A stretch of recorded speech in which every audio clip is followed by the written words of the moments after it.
Gibran akan memenuhi undangan KPU untuk penetapan presiden dan wakil presiden terpilih pada Rabu 24 April mendatang pukul 10 pagi waktu. Amar putusan mengadili dalam eksepsi, menolak eksepsi termohon dan pihak terkait untuk seluruhnya. Dalam pokok permohonan, dalam eksepsi dari putusan Mahkamah Konstitusi, sidang sengketa Pilpres 2024 dimenangkan oleh Prabowo Gibran. Namun saat putusan berlangsung, Presiden terpilih Prabowo Subianto masih menjalani tugasnya sebagai Menteri Pertahanan. Saat tiba di kediamannya di Jalan Kertanegara 4, Jakarta pada Senin malam, Prabowo melemparkan senyum kepada awak media sembari melambaikan tangan dan salam 2 jari. Prabowo pun menyampaikan rasa bersyukurnya atas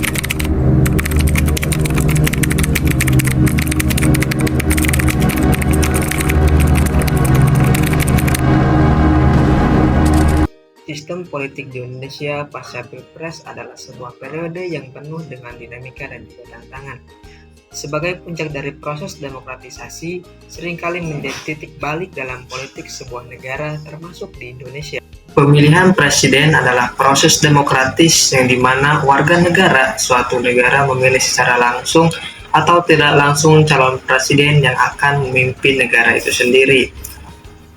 Pemilihan presiden seringkali menjadi salah satu momen paling penting dalam kehidupan politik sebuah negara, karena presiden memiliki peran yang sangat signifikan dalam mengarahkan kebijakan negara dan pemerintahan.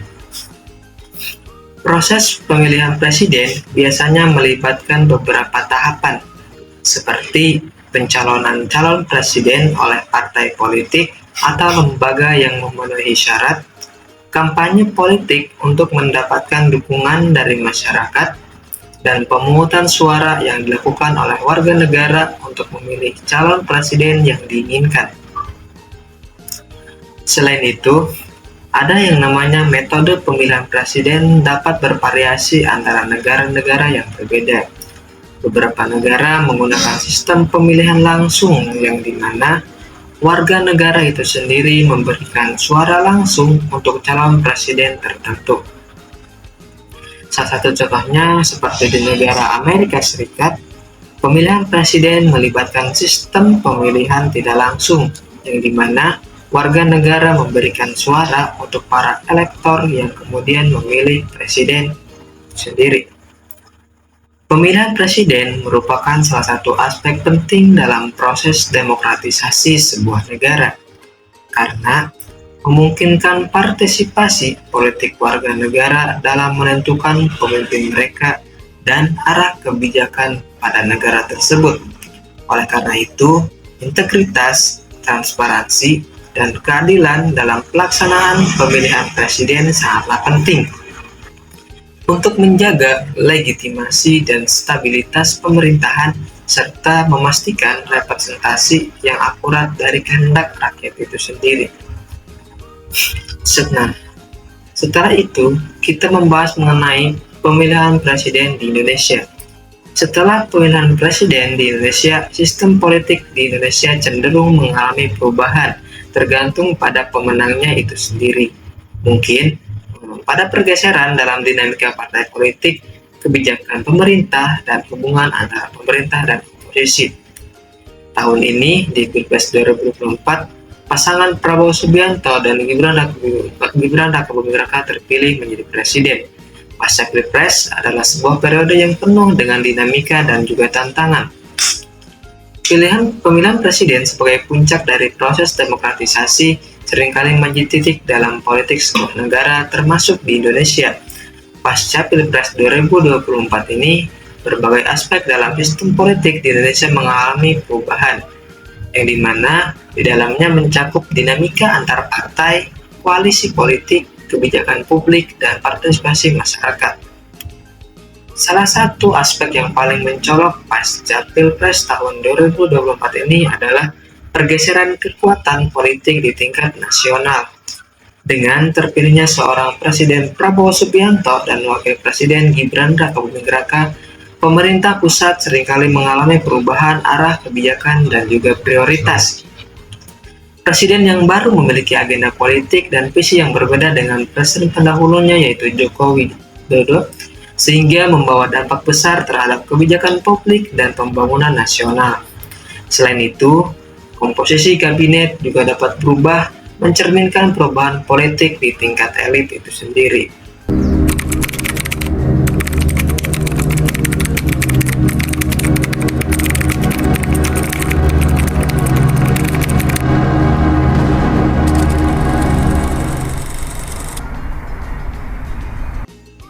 Dinamika antar partai juga menjadi sorotan pasca Pilpres tahun 2024. Partai politik yang mendukung pemenang Pilpres cenderung mendapatkan posisi yang lebih kuat dalam struktur pemerintahan.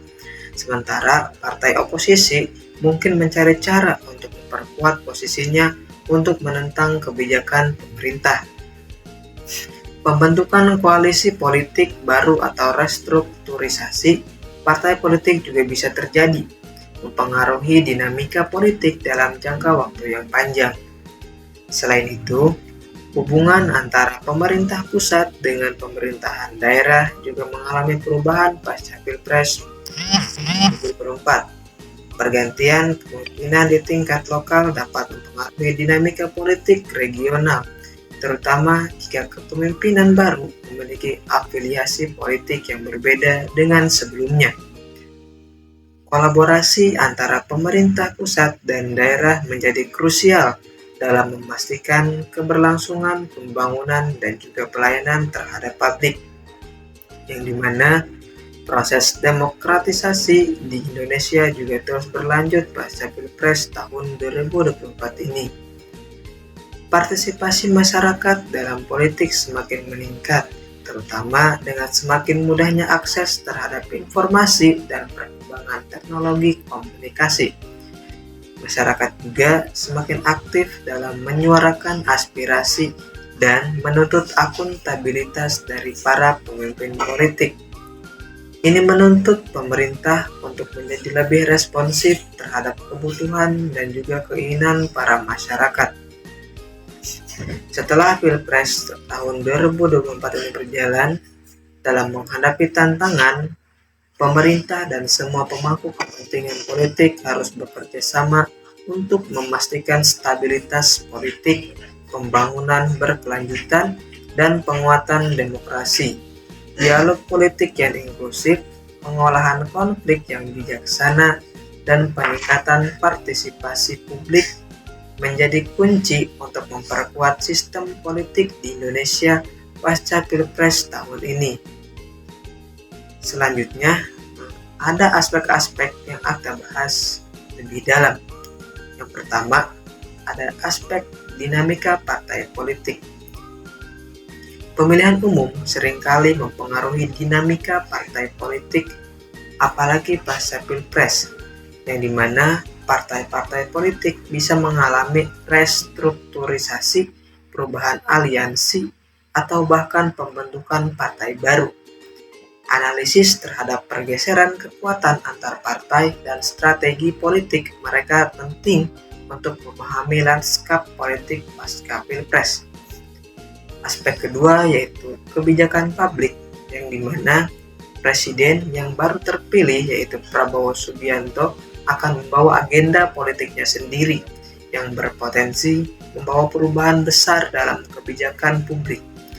Fokus kebijakan baru, program pembangunan yang diutamakan, serta pendekatan terhadap isu-isu krusial seperti ekonomi, pendidikan, dan lingkungan perlu diperhatikan dan analisis pasca Pilpres ini.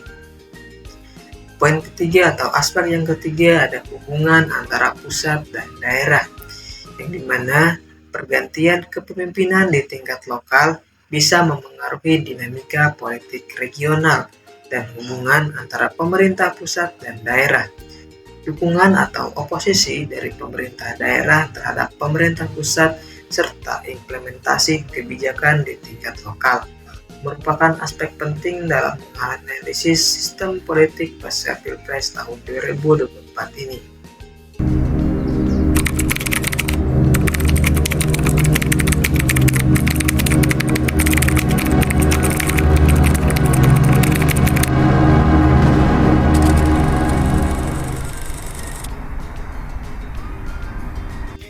Komisi Pemilihan Umum atau KPU resmi menetapkan Prabowo Subianto dan Gibran Rakabuming Raka sebagai presiden dan juga wakil presiden terpilih. Penetapan tersebut berdasarkan hasil dari rapat pleno yang digelar di kantor KPU Jakarta Pusat pada Rabu 24 April 2024. Prabowo Gibran pun ikut hadir langsung dalam pleno terbuka ini.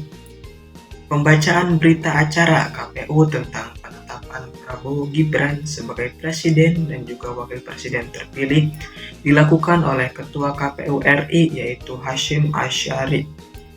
Turut hadir juga komisioner KPU RI lainnya beserta Sekjen KPU RI. Komisi Pemilihan Umum menetapkan pasangan calon presiden dan wakil presiden nomor urut 2 yaitu Haji Prabowo Subianto dan Gibran Rakabuming Raka sebagai pasangan calon presiden dan wakil presiden terpilih periode 2024-2029 dalam pemilihan umum 2024 yang memperoleh suara sebanyak 96.214 lebih atau setara 58%. Sistem pemerintahan pada era Prabowo Gibran pun pasti akan berubah, yang dimana adanya perubahan atau pergeseran kursi pemerintahan. Partai koalisi atau partai dari tim sukses Prabowo Subianto dan Gibran pasti mendapat tempat yang lebih di kursi pemerintahan. Selain itu, Presiden tahun ini mengusung gagasan makan siang gratis ataupun tema Indonesia Emas pada tahun 2024 mendatang, yang dimana berbeda dengan presiden sebelumnya, ini menandakan pada pemerintahan pasti akan banyak perubahan. Sistem politik di Indonesia pasca pemilihan presiden masih didasarkan pada prinsip-prinsip demokrasi yang telah ditegakkan sejak reformasi pada tahun 1998. Meskipun hasil Pilpres pada membawa perubahan dalam arah kebijakan dan prioritas pemerintahan, struktur dasar sistem politik tetap utuh.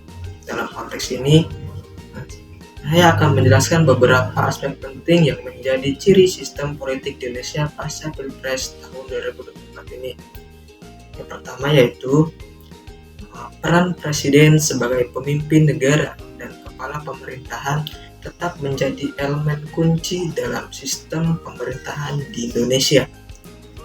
Terpilih memiliki wewenang eksekutif yang luas untuk mengatur dan melaksanakan kebijakan pemerintahan. Meskipun ada perbedaan dalam gaya kepemimpinan dan juga agenda politik antara presiden yang berbeda, kewenangan dan tanggung jawab presiden tetaplah sama pada umumnya. Kemudian, pemerintah Indonesia juga dijalankan oleh kabinet yang dipimpin oleh presiden itu sendiri, yang dimana kabinet bertanggung jawab untuk menyusun kebijakan pemerintahan dan juga mengelola berbagai urusan negara. Selanjutnya, pembentukan kabinet biasanya mencerminkan koalisi politik yang mendukung presiden itu sendiri, dengan masing-masing partai politik yang memperoleh posisi menteri atau jabatan tinggi lainnya dalam pemerintahan. Parlemen di Indonesia terdiri dari dua lembaga, yaitu Dewan Perwakilan Rakyat atau biasa yang kita sebut dengan DPR dan juga Dewan Perwakilan Daerah atau DPD. DPR adalah lembaga legislatif utama yang mewakili rakyat Indonesia secara langsung melalui pemilihan umum. Sementara DPD di sisi lain mewakili kepentingan daerah-daerah di tingkat nasional. Kedua lembaga ini memiliki peran penting dalam membuat undang-undang dan juga mengawasi struktur pemerintahan dan memperjuangkan kepentingan masyarakat. Sistem multipartai masih menjadi ciri khas dari politik Indonesia pasca Pilpres, yang dimana partai politik yang berbeda-beda bersaing dalam pemilihan umum untuk memperoleh kursi di parlemen dan mempengaruhi arah kebijakan pemerintahan. Koalisi politik seringkali terbentuk untuk mendukung calon presiden dan juga mengatur pembagian kekuasaan di antara partai-partai yang berpartisipasi di dalam pemilihan presiden itu sendiri. Pentingnya pengawasan publik dan akuntabilitas pemerintah juga tetap menjadi fokus dalam sistem politik Indonesia. Media massa, LSM, dan masyarakat sipil memainkan peran penting dalam mengawasi kegiatan pemerintahan, seperti melaporkan pelanggaran dan memperjuangkan kepentingan publik. Selain itu, lembaga-lembaga independen seperti Komisi Pemberantasan Korupsi atau yang biasa kita sebut dengan KPK memiliki peran khusus dalam memerangi korupsi dan menegakkan hukum yang adil di Indonesia. Sementara itu, perubahan politik dan sosial yang terjadi di dalam negeri maupun di tingkat global dapat memengaruhi dinamika sistem politik di Indonesia. Tantangan seperti ketegangan antar partai, ketegangan politik regional, atau masalah keamanan nasional dapat mempengaruhi stabilitas politik dan proses pengambilan keputusan di Indonesia. Pasca pemilu, penting untuk membangun fondasi yang kuat dalam konsolidasi demokrasi di Indonesia. Konsolidasi demokrasi di Indonesia merupakan tahapan di mana prinsip-prinsip demokrasi sudah menjadi bagian yang kokoh dalam budaya politik dan juga sistem pemerintahan di negara. Arah demokrasi di Indonesia hingga saat ini telah mengantarkan kita pada tahap konsolidasi demokrasi yang dimana pemilu tidak lagi hanya bersifat prosedural tetapi substansial. Hal ini mulai terlihat sejak pemilu 2014, 2019 hingga 2024. Peningkatan partisipasi politik masyarakat, pemanfaatan teknologi, dan media menunjukkan penguatan konsolidasi demokrasi di Indonesia. Penyelenggaraan pemilu yang sukses merupakan indikator penentu yang akan membawa konsolidasi demokrasi ke tahapan berikutnya, yaitu demokrasi matang. Studi yang dilakukan oleh Lembaga Ketahanan Nasional Republik Indonesia atau Lemhanas RI menyatakan bahwa tujuan demokratisasi yang berjalan saat ini adalah untuk mewujudkan demokrasi matang pada tahun 2029 mendatang. Maka dari pemilu 2024 merupakan agenda krusial dalam tahapan konsolidasi demokrasi karena menandakan satu langkah lagi menuju kematangan demokrasi.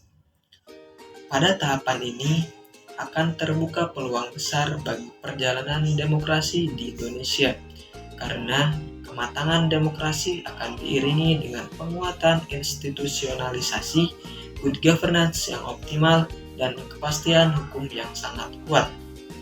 Posisi pemilu 2024 menjadi penting untuk melihat peningkatan jumlah pemilih muda sebanyak lebih dari 55% adanya, yang akan memengaruhi arah perpolitikan bangsa dan juga kebijakan-kebijakan strategis jangka panjang. Angka peningkatan partisipasi politik publik, terutama pemilih muda, terus naik semenjak pemilu 2019 hingga saat ini. Media dan teknologi menjadi faktor pendorong bagi partisipasi pemilih muda. Baik itu pisau yang bermata dua, pemanfaatan media dan teknologi ini memunculkan tantangan baru dengan terbentuknya polarisasi masyarakat dalam politik dan juga penyebaran disinformasi. Fenomena regresi demokrasi yang terlihat seputar persoalan pemilu yang penuh dengan polemik juga menjadi tantangan besar dalam membangun demokrasi. Untuk itu, konsolidasi demokrasi pasca pemilu 2024 menjadi penting demi menjaga keberlanjutan pembangunan demokrasi yang stabil di negara ini. Terdapat beberapa upaya untuk menghadapi segala tantangan konsolidasi demokrasi yang ada di Indonesia pasca pemilu dalam membangun fondasi yang kokoh menuju kematangan demokrasi di Indonesia, yaitu dengan melakukan transparansi dan juga akuntabilitas. Kedua itu adalah kunci untuk membangun kepercayaan publik pasca pemilu. Isu-isu pemilu curang yang penuh polemik dan menjadikan masyarakat terpolarisasi sangat membutuhkan pelurusan informasi, yang dimana munculnya atau hadirnya kesadaran kolektif dalam mengawal isu-isu politik pasca pemilu menunjukkan kepercayaan publik pada proses demokrasi yang berjalan. Akses informasi yang transparansi dan mudah diakses menjadi salah satu upaya menjaga harapan demokrasi. Harapan saya untuk demokrasi pasca pemilihan Pilpres tahun ini semuanya berjalan dengan baik, roda pemerintahan pun menjadi semakin lebih baik.